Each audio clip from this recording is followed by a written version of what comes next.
hopes that the higher volume would lower plasma density and favor atomic emission.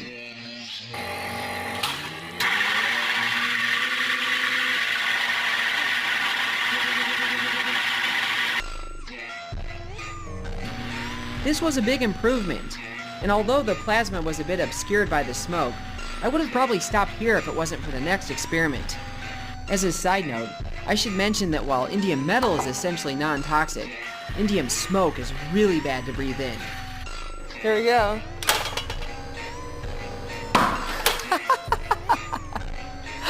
Oh my goodness.